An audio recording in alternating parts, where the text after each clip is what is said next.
ჩვენ ვიყოფებით ჯოენის კლინიკაში, რომელიც ერთ-ერთი გამორჩეული და წამყვანი კლინიკაა გარკვეული მიმართულებებით და მათ შორის განსაკუთრებულად მნიშვნელოვანია აღინიშნოს პედიატრიული კარდიოლოგია, კარდიოქირურგია.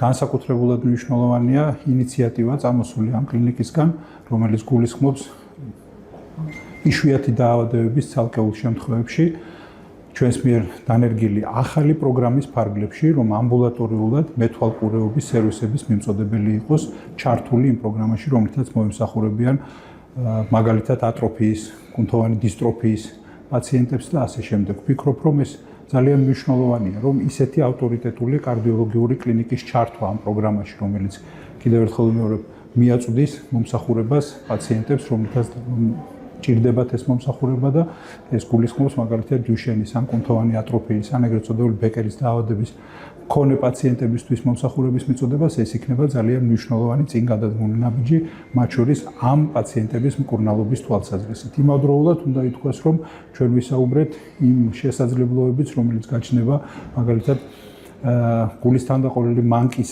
მკურნალობის მიმართულებით დაფინანსების გაზრდასთან დაკავშირებით. ვფიქრობ, რომ ეს ერთის მხრივ გააუმჯობესებს რა თქმა უნდა ხარისხსა და მართვის შესაძლებლობებს და იმავდროულად შექმნის შესაძლებლობას შემდგომი განვითარებისთვის ამ მიმართულების. ჩვენ ვისაუბრეთ დღეისათვის ერთ-ერთ ყველაზე აქტუალურ საკითხზე, დიუშენის სინდრომის მქონე ბავშვებზე.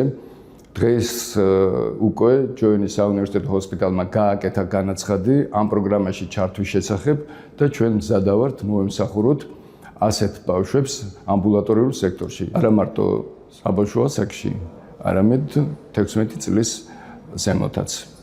გარდა ამისა, ჩვენ გვაქვს ძალიან დიდი პრაქტიკა ტრადიციულად გულის თანდაყოლილი მანკებით დაავადებული ბავშვების ქირურგიული მკურნალობის და არა მარტო ქირურგიული მკურნალობის.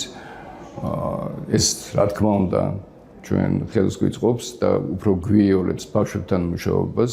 მინდა ხაზგასმით აღვნიშნო, რომ ძალიან მნიშვნელოვანი გადაწყვეტილებები იქნა მიღებული ამ ბოლოს დროს ქირურგიულ ტარიფებთან დაკავშირებით, რაც ჩვენ გაგვიოლებს, ასე ვთქვათ, მუშაობას, ხელშეგვიწყობს ამ ბავშვების როგორც ქირურგიულ მკურნალობაში, ასევე მათ პოსტოპერაციულ მოვლაში.